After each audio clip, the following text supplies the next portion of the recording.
आज हम लोग पढ़ेंगे प्रॉपर्टीज ऑफ डिफिनिट इंटीग्रेशन। ठीक है, इसे हिंदी में बोलते हैं प्रगुण। इंटीग्रेशन या समाकलन के प्रगुण, ये 6 प्रगुण होते हैं। इन प्रगुणों का कहीं पर भी यूज किया जाता है तो प्रगुण नंबर 1 है तो प्रगुण नंबर 1 ही रहेगा। कोई भी प्रगुण नंबर एक दूसरे से बदला नहीं जा सकता कि प्रगुण नंबर 4 को प्रगुण नंबर 1 से बदल दे, कुछ नहीं है।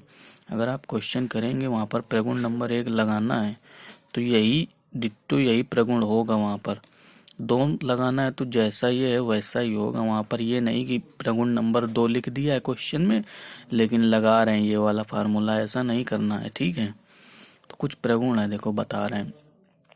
इन्हें प्रॉपर्टी भी बोलते हैं इंग्लिश में। अगर इंटीग्रेशन ए से बी दिया जाए, कोई फंक्शन दिया जाए एक्स में, ठीक है, तो अगर उसे टी में कन्वर्ट करना है तो टी में कन्वर्ट किया जा सकता है बिना लिमिट चेंज किए। मतलब ये बोला जा रहा है कि अगर कोई फंक्शन एक्स में है, उसमें अगर सारे वेरिएबल किसी और टर्म में टी में कर दो या वाई में कर दो तो कोई डिफरेंस नहीं आता, इसकी वैल्यू और इसकी वैल्यू हमेशा सेम होगी। ऐसे ही अगर कोई फंक्शन है, ठीक है, अगर उसकी लिमिट ए और बी है, अगर लिमिट को इंटरचेंज कर दिया जाए, मतलब लोअर लिमिट को अपर लिमिट बना दिया जाए और अपर लिमिट को लोअर लिमिट बना दिया जाए तो फंक्शन की वैल्यू ऋणात्मक हो जाती है। मतलब जो यहाँ पर अगर मान लो 10 आ रहा था सॉल्व करने के बाद तो यहाँ पर -10 आ जाएगा सॉल्व करने के बाद। ठीक है, ये प्रगुण नंबर 2 होता है। ठीक, अब देखो प्रगुण नंबर 3 बताते हैं। प्रगुण नंबर 3 में क्या है, अगर कोई इंटीग्रेशन दिया गया ए से बी तक है, ठीक है, तो इंटीग्रेशन में अगर एक कोई तीसरी लिमिट ऐसी मान ले कि उसकी वैल्यू हमेशा ए और बी के बीच में होनी चाहिए। जैसे मान लो ए की वैल्यू अगर 3 है और बी की वैल्यू 5 है तो हम इसके बीच में 3 और 5 के बीच में जैसे 4 आ जाएगा, 4.5 आ जाएगा, ऐसे नंबर आ सकते हैं। तो हम सी की वैल्यू 4 या 4.5 मानेंगे, ना कि 6 मान ले। ऐसा नहीं करना, मतलब ए और बी के बीच में मानना है। तो अगर हम ऐसा मान ले तो इसको इस इंटीग्रेशन को ऐसे भी लिखा जा सकता है, ए से C F X plus C से B F X D X. ठीक, अब देखो प्रगुण नंबर 4 क्या बोलता है, अगर कोई इंटीग्रेशन दिया गया 0 से ए, 0 से ए है ए, ठीक है, तो 0 से ए ही होना चाहिए। ठीक, 0 से ए दिया गया हो तो उसकी अपर लिमिट में अगर फंक्शन की वैल्यू घटाई जा सकती है। अगर 0 से ए है तो एक्स की जगह में अपर लिमिट के साथ रिप्लेस किया जा सकता है। ठीक, अब अगर जैसे कोई ये फंक्शन दिया गया एफ एक्स बराबर लिमिट दी गई माइनस ए से ए दी गई हो, मतलब अपर लिमिट और लोअर लिमिट का मान तो सेम है लेकिन क्या है, केवल ऋणात्मक में ये वैल्यू है और ये वैल्यू धनात्मक में है। अगर ऐसा कुछ फंक्शन दिया गया हो तो फंक्शन की वैल्यू 0 हो जाएगी। अगर एक्स की जगह माइनस एक्स रखने पर फंक्शन की वैल्यू -x हो जाए। जैसे ये देखो एक्स क्यूब है, अगर एक्स क्यूब की जगह एक्स की जगह -x रखें यहाँ पर तो क्या हो जाएगा -x³। तो ये कैसा ऑड फंक्शन हो गया, ठीक है, ऑड फंक्शन हो गया तो इसकी वैल्यू क्या हो जाएगी, 0 हो जाएगी। अब अगर यहीं पर ये इवन फंक्शन हो, मतलब जैसे ये इवन देखो फंक्शन, यहाँ पर अगर x की जगह -x रखेंगे तो -x का स्क्वायर भी x² होता है। तो मतलब फंक्शन की वैल्यू में कोई चेंज ना हो, जब फंक्शन की वैल्यू में कोई चेंज ना हो माइनस रखने पर तो फंक्शन को दोगुना कर देते हैं और लिमिट 0 से a कर देते हैं। ठीक, अब देखो छठवीं प्रॉपर्टी क्या बोलती है, अगर इंटीग्रेशन 0 से 2a दिया हो, 0 से 2a दिया हो, ठीक है, 0 से 2a हो तो उसकी वैल्यू दुगनी हो जाती है अगर अपर लिमिट से फंक्शन की वैल्यू अपर लिमिट एक्स की वैल्यू को मान लो अपर लिमिट के साथ इसके साथ रिप्लेस किया जाए और उसकी वैल्यू एफ एक्स के बराबर हो जाए तो दुगनी होती है। ठीक है, और इसकी वैल्यू 0 हो जाती है जब रिप्लेस करने पर -f(x) आ जाए, मतलब फंक्शन ऑड हो जाए। ठीक, तो ये प्रॉपर्टी जब आप लोग धीरे धीरे यूज करेंगे चैप्टर में तब आपको समझ में आएंगी। ठीक है, इसके कुछ क्वेश्चन दिए जाएंगे आपको, जब आप उन्हें सॉल्व करेंगे तब आपको समझ में आएंगे। इसके बाद इसका एक बहुत इंपॉर्टेंट टॉपिक आता है गामा फंक्शन। ठीक है, उसके बारे में बताते हैं थोड़ा सा। देखो जैसे एक गामा फंक्शन है, ठीक है, गामा फंक्शन की डिफिनीशन होती है, इसे गामा एन लिखते हैं। ये अंडर रूट नहीं है, अंडर रूट का देखो सिंबल ऐसे बनता है लेकिन गामा का सिंबल हमेशा ऐसे बनेगा, याद रखना। ठीक है, अंडर रूट का सिंबल ऐसे होता है, गामा का सिंबल ऐसे होता है। ठीक है, देखो गामा की जो वैल्यू होती है इंटीग्रेशन 0 से π/2, ये हमेशा याद रखना, लिमिट हमेशा गामा फंक्शन में 0 से π/2 ही होगी, π/4 नहीं होगी, ना 2π, कुछ भी नहीं, 0 से π/2। और गामा फंक्शन को कैसे लिखते हैं, e⁻⁻x इंटू एक्स की power n into dx। n क्या होगा, एक पॉजिटिव इंटीजर ही होगा हमेशा, n हमेशा पॉजिटिव इंटीजर होगा, n कभी भी नेगेटिव इंटीजर नहीं होगा। अब देखो कुछ गामा फंक्शन की विशेषताएं या फार्मूले कह लो, इनको हमेशा याद रखना है आपको। अगर गामा n+1 दिया गया हो तो उसे फैक्टोरियल n, कुछ लोग फैक्टोरियल ऐसे लिखते हैं, कुछ लोग फैक्टोरियल ऐसे लिखते हैं, तो आप जैसे भी फैक्टोरियल लिखते हो आप समझ लें, ठीक है। कुछ लोग ऐसे लिखते हैं फैक्टोरियल, कुछ लोग ऐसे लिखते हैं, आप जैसे भी लिखते हो अपनी लैंग्वेज में लिख लेना, जैसे भी लिखते हैं, ठीक।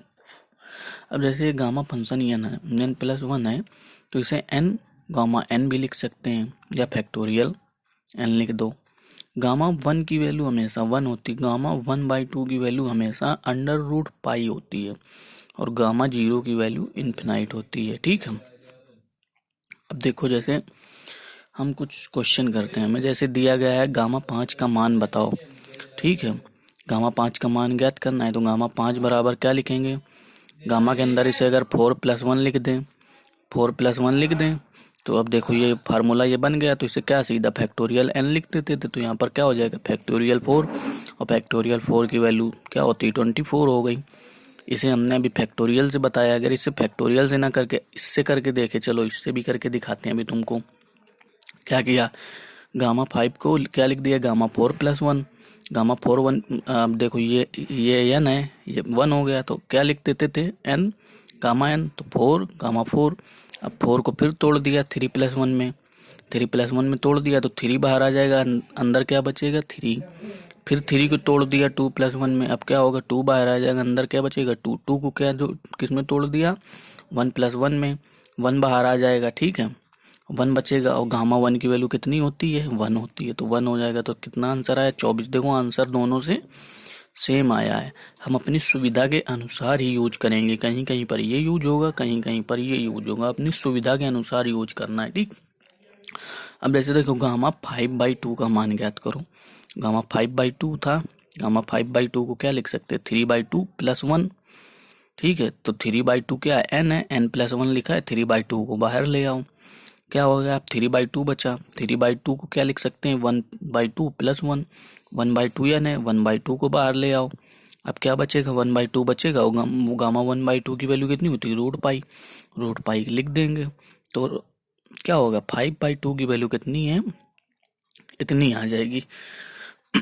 अब देखो इसको एक ट्रिक के जरिए तुम्हें बताते हैं, हमेशा याद रखना गामा के अंदर अगर बटे में 2 है, गामा के अंदर अगर बटे में 2 है तो ऊपर वाली जो संख्या है उसमें 2 घटाते हुए लिखते चले जाओ, उसमें 2 घटाते हुए लिखते चले जाओ, और तब तक लिखो जब तक उसकी वैल्यू 1 में ना पहुंच जाए या 0 में ना पहुंच जाए, 1 में ना पहुंच जाए हमेशा याद रखो। जैसे देखो 5 था, 5 में 2 घटाया 3, फिर 3 में 2 घटा दिया 1, देखो 1 पहुंच गई, हम यहीं से स्टॉप कर देंगे, और उसके नीचे बटे दो लिखते चले जाओगे, और लास्ट में √π लिख दोगे, ये याद कर लो।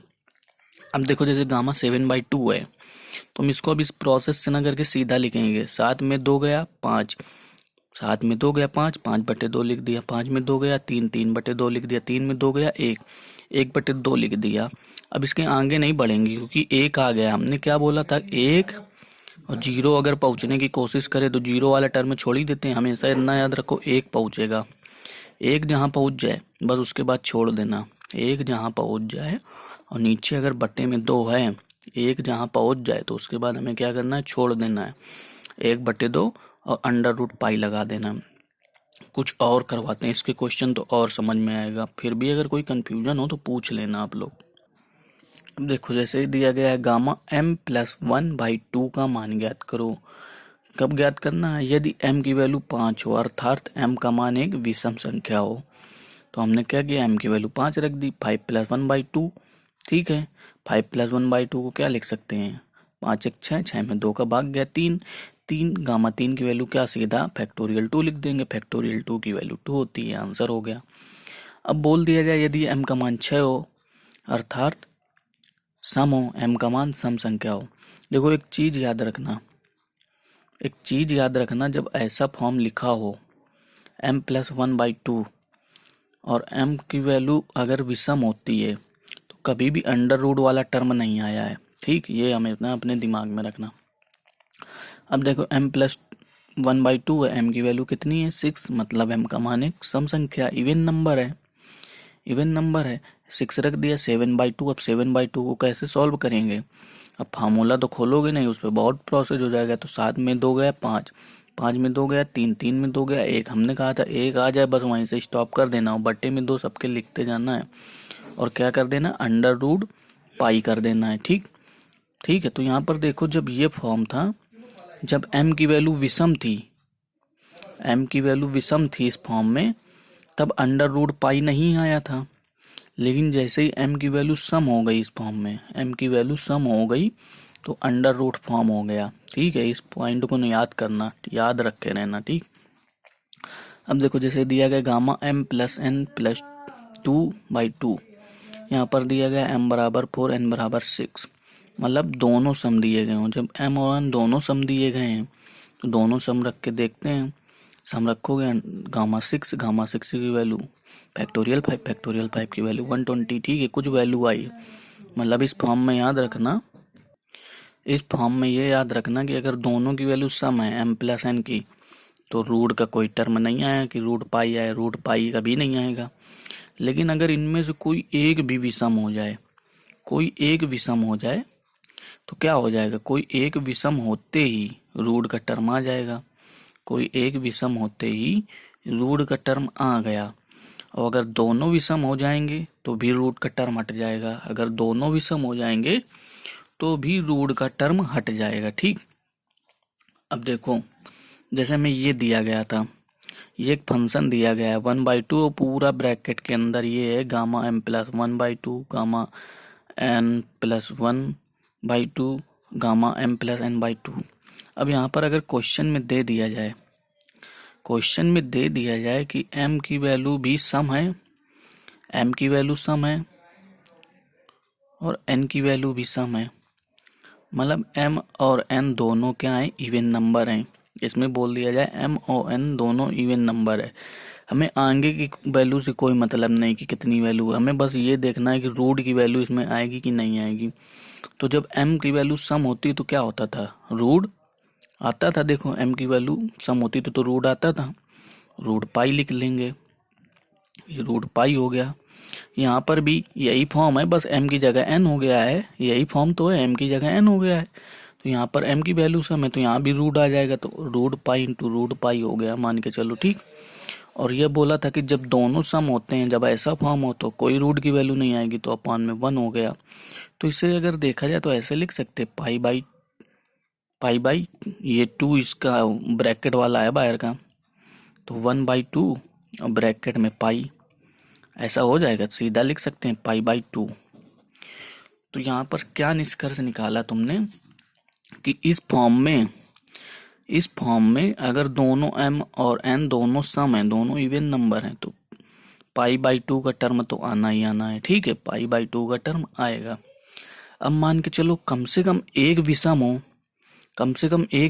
m या n में कोई एक विषम और दूसरा सम हो, कोई फर्क नहीं पड़ता। तो अगर ये n विषम होगा तो इसकी वैल्यू कितनी होगी, 1, इसकी वैल्यू 1 हो जाएगी। ये विषम है तो इस फॉर्म से देख लो, इस फॉर्म से जब विषम था तो यहाँ पर रूट वाला कोई टर्म नहीं आता था तो 1 लिख लिया। अब इस पे देखो, ये क्या था, सम था, हमने अभी माना n विषम है और m सम है, तो जब सम होता था तो रूट की वैल्यू आती थी रूट पाई, ऊपर रूट पाई और ये 1 हो गया। अब यहाँ पर क्या है, एक सम और एक विषम है, तो रूट वाला टर्म देखो आया है, तो नीचे भी रूट हो जाएगा, तो नीचे रूट ऊपर रूट, ये रूट कट गए, तो क्या वैल्यू आ जाएगी, सीधा 1/2 वैल्यू आएगी कि नहीं आएगी, 1/2 वैल्यू आ जाएगी, है ना। ये भी सबको समझ में आ गया। अगर दोनों विषम हो जाए m और n, अगर m और n दोनों विषम हो जाए तब कितना, तब भी 1 आएगा, तब भी 1 आ जाएगा, ठीक। तो ये चीज सबको समझ में आ गई ना। अब देखो एक फार्मूला बताते हैं आप लोगों को। देखो पीछे वाला प्रोसेस है जो प्रैक्टिस से ही समझ में आएगा। अगर आपको नहीं समझ में आया हो प्रोसेस प्रोसेस वो समझना क्या है, वो प्रैक्टिस जितनी करेंगे तभी समझ में आएगा, क्योंकि मैथ है, मैथ बिना प्रैक्टिस के आती नहीं है, भी याद रखना। इसमें याद करने जैसा कुछ होता नहीं। नहीं समझ में आया तो इस फार्मूले को रट लो। देखो अगर दिया जाए इंटीग्रेशन 0 से π/2, इंटीग्रेशन 0 से π/2 sine M x into cos N x into d x, तो उसका फार्मूला होता है gamma m plus 1/2 gamma n plus 1/2 two gamma m plus n plus 2/2। ठीक है, ये इसका फार्मूला होता है। ये बहुत इंपॉर्टेंट फार्मूला है, याद कर लेना इसे, ये फार्मूला याद कर लेना। अब इसी फार्मूले में एक होता है रिडक्शन फार्मूला या अपचयन सूत्र। ठीक है, तो रिडक्शन फार्मूला या अपचयन सूत्र भी बोलते हैं। ठीक है, अगर ये देखो गामा में हमने हमेशा बताया लिमिट 0 से π/2 ही होती है, तो 0 से π/2 रखना, तभी गामा वाला इधर फंक्शन बनेगा। ये अगर दिया गया है sine M x into cos N X, तो यहाँ पर इसका रिडक्शन फार्मूला क्या होता है। अब देखो इसको अगर तोड़ के लिखे m+1 था, तो हमने क्या बोला था कि अगर बट्टे में 2 तो ऊपर वाले में 2 घटा देते हैं और फिर तोड़ते हुए लिखते चले जाते हैं। तो ऊपर वाले में अगर 2 घटाओगे m+1 है, m+1 है, m+1 में अगर -2 करोगे तो कितना बचेगा, m-1 बचेगा। तो देखो पहला टर्म क्या आ गया, m-1। फिर क्या करते थे, 2 के बाद क्या घटाते थे, और 2 घटा देते थे इस वाले में, जो पहली वैल्यू आ जाती थी उसमें ही तो 2 घटाते थे ना पीछे, तो इसमें 2 घटाओगे तो -3।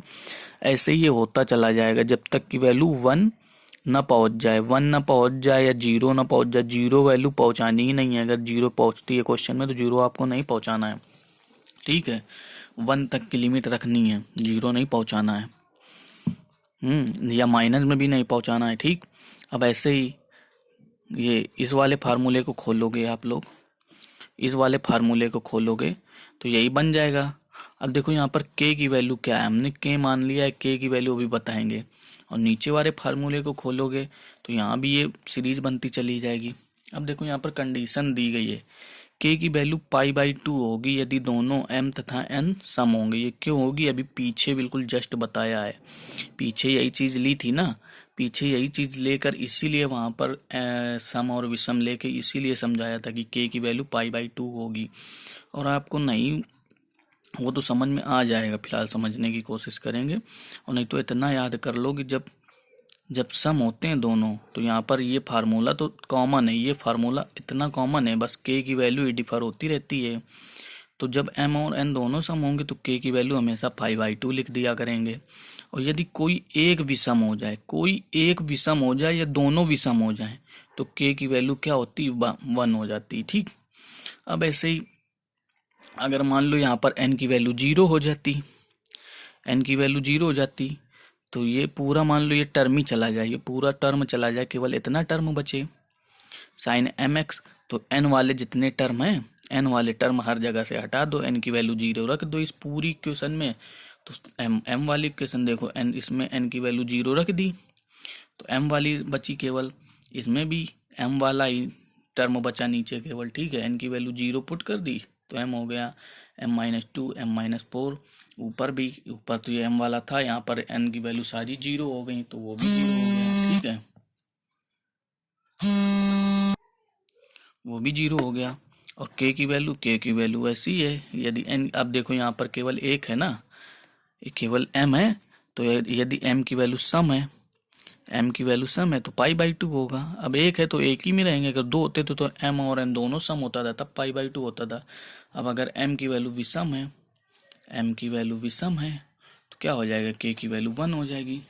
इसी तरीके से अगर m इस वाले फार्मूले से साइन वाला टर्म हटा दे, कॉस वाला टर्म आए, केवल केवल कॉस वाला, तो ये फार्मूला हो जाएगा। ठीक है ना, और यही पूरा फार्मूला डिट्टो हो जाएगा। ठीक, तो ये बात सबको लगभग समझ में आ गई होगी। ठीक है, आ गई होगी। फिर भी अगर कोई दिक्कत होती है तो पूछ लेना, इसका क्वेश्चन जितने करोगे इसके क्वेश्चन प्रैक्टिस मांगते हैं, और ये फार्मूला याद होना चाहिए, ये पूरी फार्मूला बेस एक्सरसाइज है। ठीक, अब देखो इसका एक क्वेश्चन देखते हैं। अब देखो एक जैसे क्वेश्चन देखते हैं, इंटीग्रेशन दिया गया है 0 से π/2 cos 5x इंटू साइन की power 4 x into d X. ठीक है, तो हमने देखा है बहुत से बच्चे क्वेश्चन सॉल्व करते समय फार्मूला नहीं लिखते हैं, सीधा ये लिखेंगे और ये इसका सलूशन लिखना शुरू कर देते हैं। तो ये बहुत गलत बात है, हमेशा सबसे पहले फार्मूला लिखा करिए। अगर आपका क्वेश्चन बीच में कहीं गड़बड़ भी हो जाता है तो आपको स्टेप मार्किंग के तहत फार्मूले के नंबर जरूर मिल जाएंगे, ये याद रखना। और अगर आपने फार्मूला नहीं लिखा है, सीधा क्वेश्चन सॉल्व करना शुरू कर दिया और आपका कहीं भी क्वेश्चन गलत होगा तो स्टेप मार्किंग के तहत आपको नंबर नहीं दिए जाएंगे। नंबर स्टेप मार्किंग के तहत अगर हम आपको गेन करना है तो हमेशा फार्मूला ज़रूर लिखें। कोई भी क्वेश्चन हो, कोई भी क्वेश्चन है A to Z, अगर उसका फार्मूला लिख के क्वेश्चन करेंगे और क्वेश्चन बीच में कहीं गलत हो जाता है तो आपको स्टेप मार्किंग के तहत फार्मूले का वो नंबर एग्जामिनर ज़रूर दे देगा। तो फार्मूला हमेशा लिखना। तो हमने ये वाला फार्मूला लिख लिया। अब देखो यहाँ पर n की वैल्यू 5 है और m की वैल्यू 4 है। तो ठीक है, m की वैल्यू 4 थी, 4 रखा दी। n की वैल्यू 5 थी, 5 रखा दी, नीचे भी रखा दी। यहाँ ऊपर कितना 5/2 बना, ऊपर 3 बना, ये 2 तो फार्मूले का था। यहाँ पर 5 + 4 9 और 9 2 11, 11/2 हो गया गामा। ठीक है, अब देखो 5/2 को सॉल्व करना बताया था। जो होता है अगर बट्टे में 2 है नीचे, अगर बट्टे में 2 है तो 2 घटाते हुए लिखते चलो। 5 में 2 गया 3, 3/2, 3 में 2 गया 1, 1/2। हमने कहा था जैसे ही एक मिल जाए उसके बाद हमें प्रोसेस देखना ही नहीं और सीधा गुणा करके √π लगा देना है। अब देखो फैक्टोरियल, ये 3 है, गामा 3 की वैल्यू सीधा क्या हो जाएगी 2, फैक्टोरियल 2। और नीचे ऐसे 11/2 था, 11/2 को कैसे तोड़ेंगे, 11 में 2 गया 9, 9/2, 9 में 2 गया 7, 7/2, 7 में 2 गया 5, 5/2, 5 में 2 गया 3, 3/2, 3 में 2 गया 1, 1/2 इंटू √π से √π कट जाएगा और इसे सॉल्व करोगे। सॉल्व करने के बाद 8/315 आएगा। ठीक है, ये तो आप सॉल्यूशन तब करेंगे जब जब क्वेश्चन दे दिया जाए कि इसे सॉल्व करिए, बस इसका मान ज्ञात करिए। लेकिन अगर उसने स्पेशली क्वेश्चन में बोल दिया कि इसकी वैल्यू अपचयन सूत्र या रिडक्शन फार्मूला द्वारा ज्ञात करिए, तब आप ये प्रोसेस नहीं लगाएंगे, ये प्रोसेस वहाँ पर गलत माना जाएगा। तब आपको यही रिडक्शन फार्मूला लगाना पड़ेगा। इसका रिडक्शन फार्मूला भी बता चुके थे, m-1 m-3। अभी डॉट डॉट लगा था। अब देखो यहाँ पर डॉट डॉट की वैल्यू आपको भरना अभी समझ में आ जाएगी। तो आप यहाँ पर लिखेंगे चूंकि m = 4 और n = 5 है, मतलब कम से कम एक विषम है, तो k की वैल्यू कितनी हो जाएगी 1। k की वैल्यू 1 हो गई, k की वैल्यू हमने 1 रखा दी। अब केवल हमें इतने में काम करना है। देखो m की वैल्यू कितनी 4, तो हमने 4 - 1 किया, फिर 4 - 3 किया। अब आगे वाला अगर प्रोसेस होता तो क्या होता, 4 - 5 होता कि ना होता। तो वैल्यू किस में गई माइनस। हमने क्या बोला था, जैसे ही वैल्यू 0 या 0 के पार जाए तो हम उस वाले टर्म को छोड़ देते। अगर यहाँ पर मान लो 4 - 4 भी हो रहा होता गलती से तो हम इसे भी निगलेक्ट कर देते हैं, हम केवल यहीं तक करते हैं। यहाँ पर तो 4 - 5 हो रहा, मतलब वैल्यू माइनस के पार जा रही है। अगर 4 - 4 हो रहा होता, अभी समझने के लिए सपोज 4 - 4 हो रहा होता तो इस वैल्यू को भी छोड़ देते, केवल यहीं तक करते। ठीक है, तो ये वाला ब्रैकेट बंद हो गया। अब देखो n वाला ब्रैकेट भरेंगे। n में 5 वैल्यू है, 5 - 1, ठीक है, 5 - 3 2 है। अब यहाँ पर क्या होगा, 5 - 5 देखो बनेगा, तो क्या हो रहा है 0 हो रहा है कि नहीं हो रहा है। 5 - 5 0 हो रहा है, तो इस वाले टर्म को छोड़ देंगे, ये वाली ब्रैकेट यहीं तक भरेगा, तो बंद हो गया। ठीक, नीचे आ जाओ, 5 + 4, 5 + 4 हो गया, 5 + 4 - 2 तो 9, 9 में 2 गया 7, अभी पॉजिटिव में है। 5 + 4, यहाँ 2 2 में 2 2 की सीरीज में घट रहा था तो इसमें भी 2 घटेगा तो -4। ठीक है ना, 5 + 4 - 4, अभी 5 है। 5 + 4 - 6, अभी 3 बचा। 5 + 4 - 8, यहाँ पर देखो 1 आ गया। ठीक है, अब अगर करें 5 + 4 - 10 तो किस में जा रही वैल्यू माइनस, तो माइनस वाला टर्म हम छोड़ देंगे, माइनस वाला टर्म छोड़ देंगे और इसको सॉल्व करोगे तो ये आपका आ जाएगा। ठीक है।